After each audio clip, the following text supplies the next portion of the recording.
మీరు కూడా చెడిపోయి చివరికి ఆ లోకేష్ గారిలాగా మీరు కూడా చెడిపోయి ఆడు ఎర్ర బుక్ అంటాడు, నువ్వు రప్ప రప్ప అంటావు. ప్రజల దగ్గరికి వెళ్ళేది అధికారం కోరుకునేది రప్ప రప్ప కోసమా? అరే చీకట్లా కన్ను కొడితే అయిపోవాలరా, నోరు తెరిచి రప్ప రప్ప ఎన్నిసార్లు అంటావు? సిగ్గు శరం ఉండాలి మనకి, ఎన్నిసార్లు అంటారు? అది ఇక అదే పని. చీకట్లో చేయాల్సిన పనులు కూడా పట్టపగలు అసహ్యంగా ఏంటిది?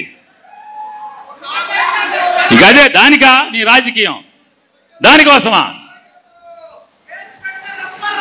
ఆపయ పెద్ద నరికోడిని చూసాం, చాలా నరికావు నువ్వు. ఇప్పుడు దాకా ఇప్పుడు వేసావు ఏమన్నా? ఇష్టానుసారంగా నోరు బారేసుకుంటారంటే నోరు మోయించే సత్తా తెలుగుదేశం పార్టీకి ఉంది.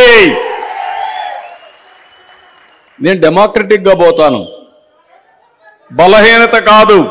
మీరు గుర్తుపెట్టుకోవాలి, తప్పు చేసిన వాడిని నేను ఎప్పుడు కూడా ఒకటి గుర్తుపెట్టుకోండి. 96, 97లో రాష్ట్రంలో ఎన్ని సమస్యలు తమ్ముళ్ళు? ఒక పక్క తీవ్రవాద సమస్య, ఒక పక్క ఫ్యాక్షన్ రాజకీయాలు రాయలసీమలో, హైదరాబాద్లో కమ్యూనల్ వైలెన్స్, గల్లీకి ఒక రౌడీ, ఊరికి ఒక రౌడీ. ఒకటే చెప్పాను, ఈ రాష్ట్రంలో అన్ని సమస్యలు పరిష్కారం చేస్తాను. నా కమిట్మెంట్ అంతా కూడా ప్రజా సంక్షేమం, ప్రజల ఆస్తులకు రక్షణ, మా ఆడబిడ్డల శీలాన్ని కాపాడే బాధ్యత నేను తీసుకుంటానని చెప్పి తప్పి మళ్ళా పులివెందల మార్కు రాజకీయం చేయాలంటే మాత్రం తోక కట్ చేస్తాం తప్ప ఎవరిని వదిలిపెట్టాం. ఆ విషయాలు వీళ్ళు గుర్తుపెట్టుకోవాలి. ఊరికి ఒకటి తయారయ్యాడు, ఏదో మాట్లాడుతున్నాడు, పర్వాలా మనం కూడా సమాధానం చెప్దాం. కానీ లా అండ్ ఆర్డర్ చేతికి తీసుకుంటే మాత్రం చాలా సీరియస్గా ఉంటుంది. ఆ విషయం వీళ్ళు గుర్తుపెట్టుకో. ఇలాంటి పిచ్చి బెదిరింపులు కానీ, పనికి మాలిన బెదిరింపులు కానీ దయచేసి చేయకండి.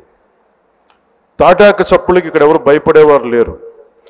ఇంకా సంస్కారం ఉంది కాబట్టి, మాట మీద గౌరవం ఉంది కాబట్టి ఇంకా చాలా పద్ధతిగా మాట్లాడుతున్నాం.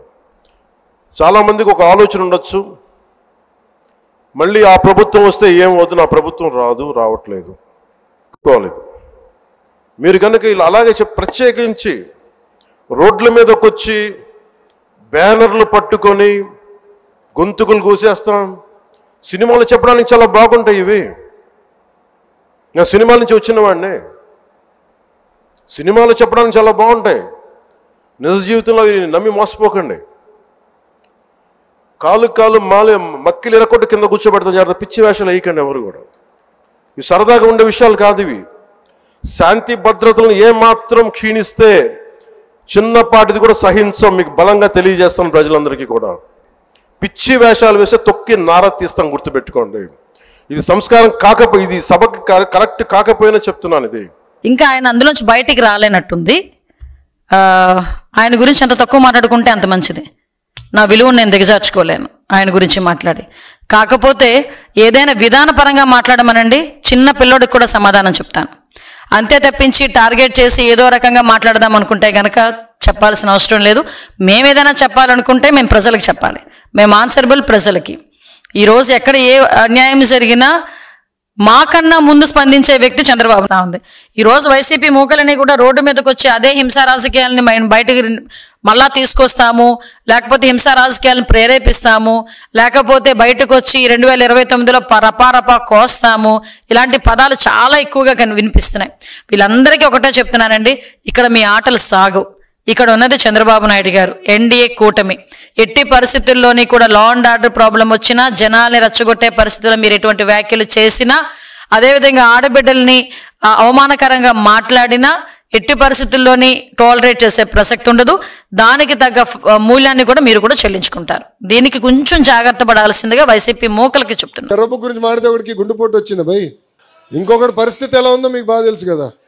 ఏదో మాట్లాడేశాడు, నా గురించి మాట్లాడినప్పుడు నేను బాధపడలా. ఎప్పుడైతే మా తల్లి జోలికి వచ్చాడో ఆనాడే నేను ఫిక్స్ అయ్యా. టైం వస్తుంది మీకు చూపిస్తారో ఒక్కొక్కటి సంగతి. చూశారు కదా పరిస్థితి.